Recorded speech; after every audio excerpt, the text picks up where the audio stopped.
1. You and your partner are sitting in your ambulance. Your partner is at the wheel, and you get a call from dispatch. There's a gunshot victim lying on the ground. As you and your partner approach the patient, you see that the patient is gushing bright red arterial blood from their brachial artery. What do you do? Treatment of this patient begins with a tourniquet. This is because a tourniquet is one of the most vital interventions that an EMT can take in the pre-hospital setting. This is because a tourniquet stops arterial bleeding, which is the primary threat to the patient's life at this time. This is followed by stabilizing the patient and preparing them for transport, transporting the patient, and handing them off to the appropriate hospital staff. Now, to show you the process all in motion, as a nationally registered EMT, let me show you how. This begins with a tourniquet, which is placed above the wound once we make sure that all clothing obstructing the wound has been removed.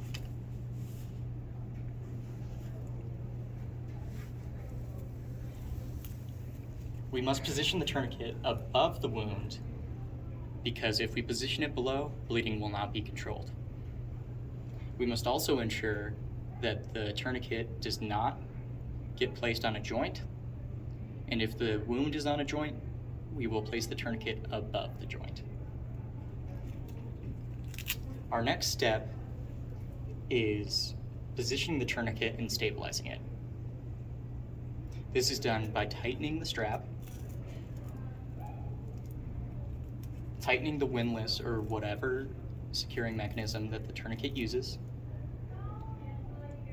securing the tourniquet further,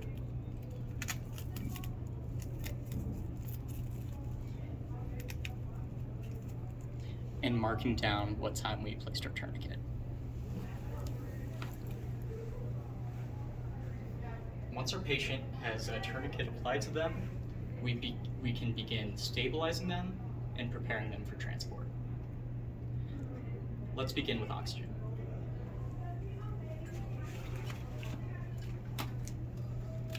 Oxygen is one of the most vital interventions that we can take because it treats the hypoxia that is related to shock, and it keeps brain function going.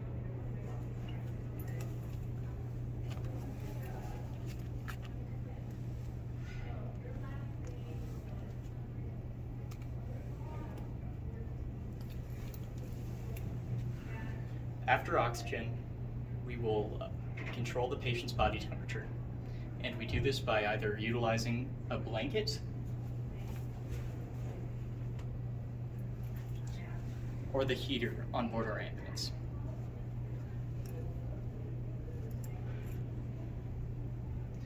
This intervention is taken because a patient in shock cannot manage their own body temperature and is one of the life threats that is associated with shock. Once our patient has been stabilized, we can transport them and hand them off to the appropriate hospital staff. Transport is a vital phase in the process because it is high stakes and you are limited in the amount of interventions that you can undertake. We begin managing our patient in transport by reassessing their vital signs. This is important because our vital signs tell us how our patient is trending, as well as how effective our treatments are. During our transport phase, we must also be prepared to either breathe for the patient using a bag valve mask or conduct CPR if the patient is in cardiac arrest.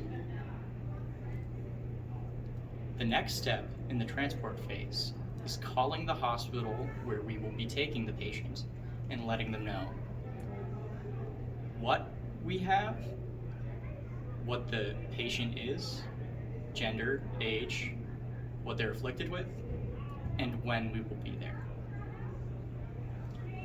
Once we have arrived at the hospital, we will begin our pass-off report to the appropriate hospital staff. This begins with telling the hospital staff who our patient is, what they are afflicted with, and the interventions that we undertook. For example, this is Spencer. He is 18 years old.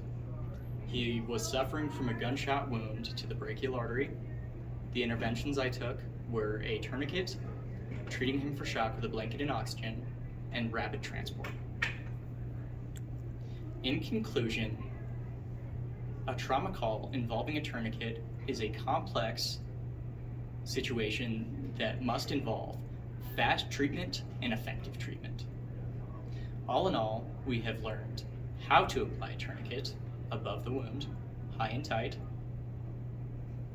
how to stabilize our patient with oxygen and managing their body temperature, what we do in transport, reassessing their vital signs and making sure that they're doing okay, and 2, 1. as well as handing them off to the appropriate hospital staff by letting them know who we have and how they're doing. Now that you have seen the process in motion, do you think you're ready to?